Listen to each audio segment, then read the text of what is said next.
Have you ever stopped to think about what Jesus really looked like? The image we know of him, a white man with long brown hair and blue eyes, is actually quite far from the historical Jesus. But then, what did he really look like? Over the centuries, different cultures have shaped his image, but what do history and science say about Jesus' true appearance? In this video, we will explore the mystery behind his looks, based on historical, scientific, and cultural discoveries that reveal a Jesus very different from the one we see in paintings and statues. Stay with me until the end, and before continuing, don't forget to like this video and subscribe to the channel. This is super important because by doing so, you won't miss any details of this fascinating journey, and you'll receive more content like this whenever we release new videos. Now, let's unravel this mystery together. When you think of Jesus Christ, what image comes to your mind? Perhaps a fair-skinned man with piercing blue eyes and long, slightly wavy brown hair, as in the classic portraits that adorn churches and museums. This iconic representation, widely spread in the West, has become almost synonymous with his figure. But what if I told you that this image, familiar to billions, is more of a cultural construct than a reflection of reality? The true appearance of Jesus is one of the greatest mysteries of history. He lived over 2,000 years ago, in a time when portraits or detailed physical descriptions were not common. Not even the Gospels, which narrate his life and legacy, mention what he looked like physically. This leaves us with an intriguing question. Why didn't Jesus' first followers record his appearance? Perhaps because what really mattered was his message, his example, and not the features of his face. The absence of physical details in the scriptures opened the door for interpretations over the centuries. Each culture, each era molded Jesus in its own image and likeness. During the Middle Ages, for example, he was portrayed as a man of European appearance, reflecting the ideals of power and divinity of the time.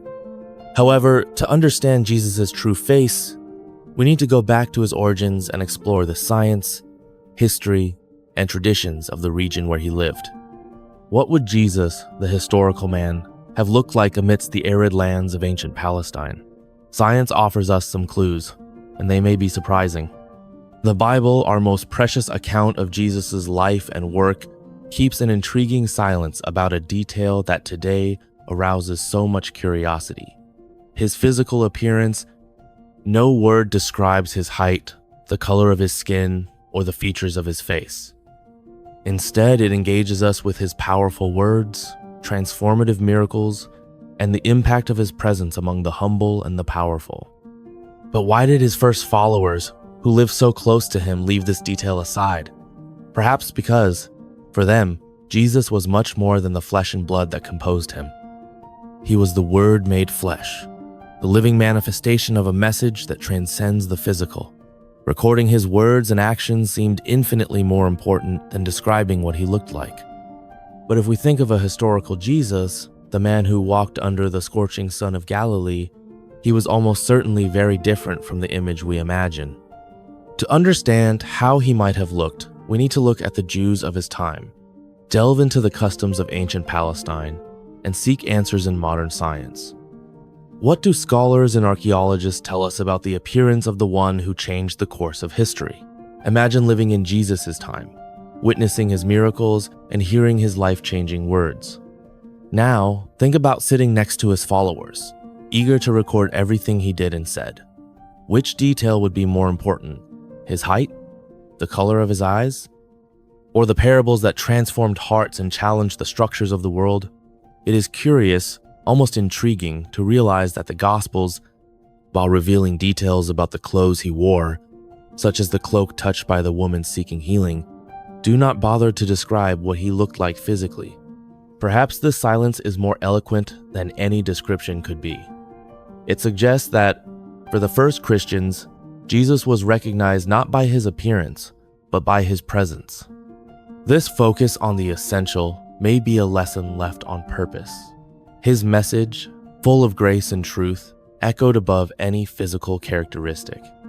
He was seen, yes, but as the one who looked beyond appearances, who looked at the soul and saw the heart. But can humanity ignore the face of someone so influential? The absence of visual descriptions opened a space for each generation, each culture, each person to shape their own vision of Jesus.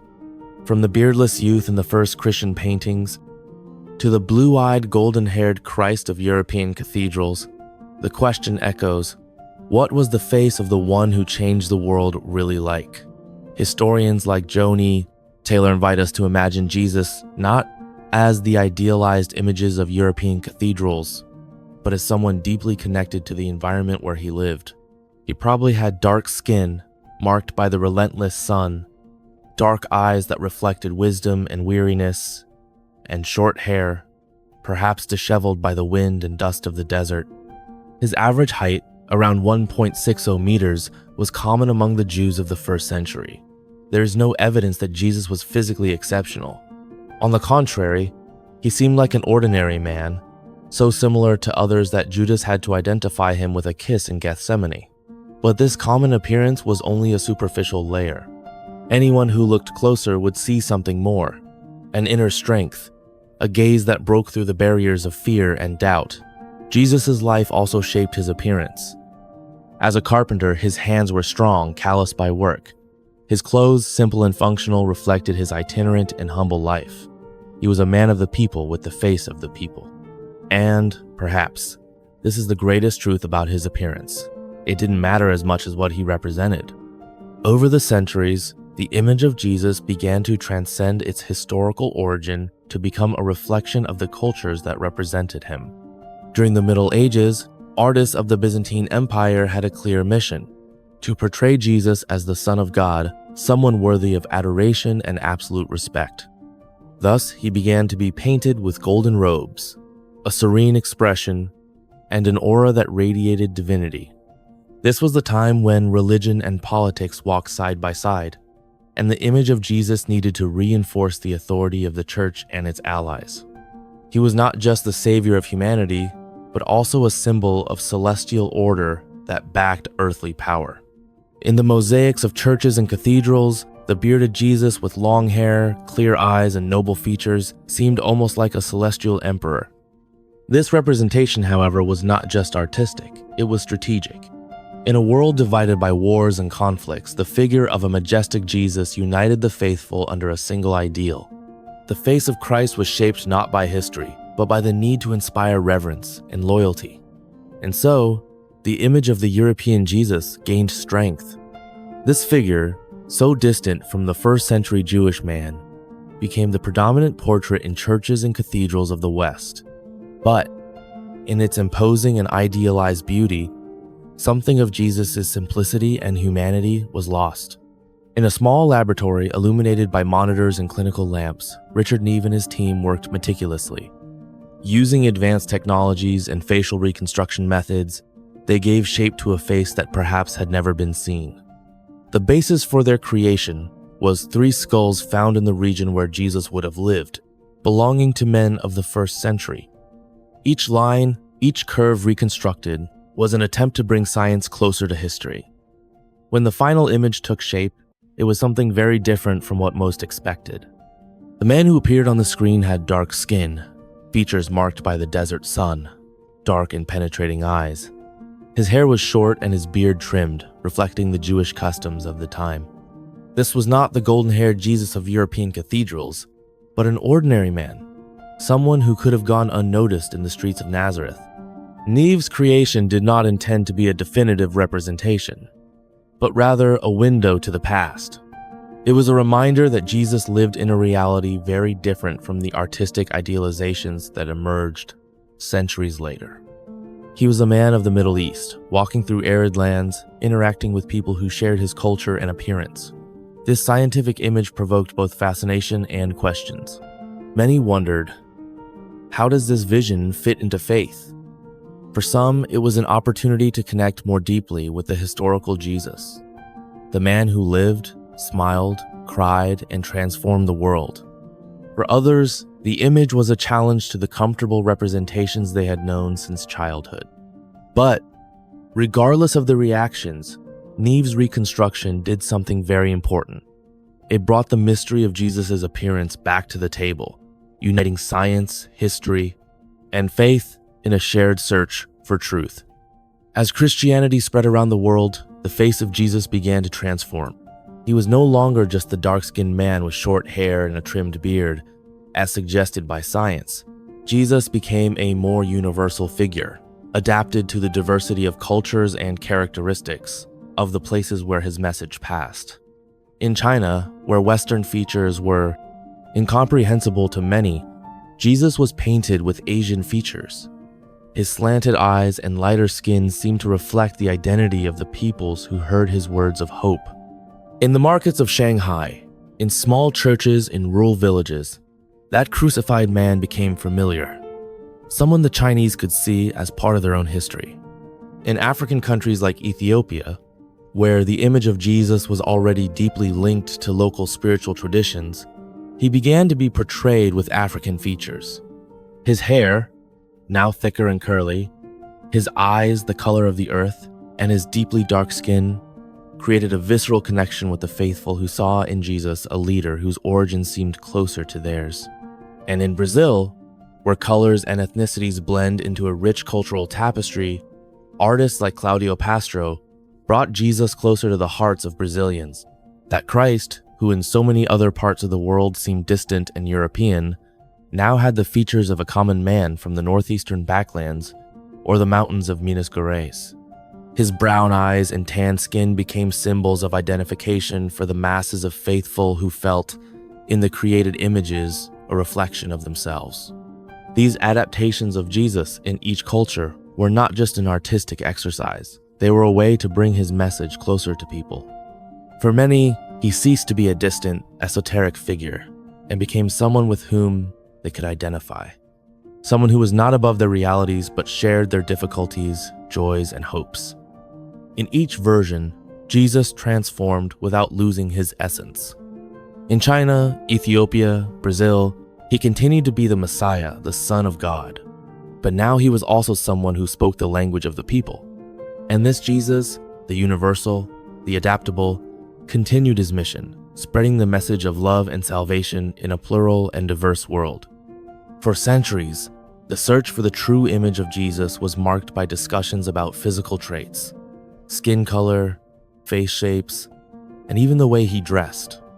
But, as sociologist Francisco Borba Ribeiro Neto rightly points out, the true essence of Jesus is not in his appearance. It resides in the strength of his message, which has transcended time and borders, touching lives in every corner of the world. As the centuries passed, the figure of Jesus was constantly shaped to fit the needs of each culture. However, the most important thing was not how he looked, but how his words resonated with people's hearts. In every place where the Christian faith took root, the message of love, forgiveness, and redemption found echo, not because the image of Jesus was familiar, but because he spoke of something universal.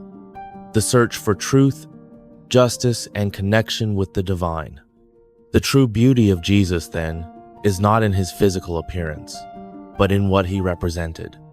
For Christians throughout history, he has always been much more than a man of the past. He became the symbol of God's unconditional love, the personification of mercy and hope.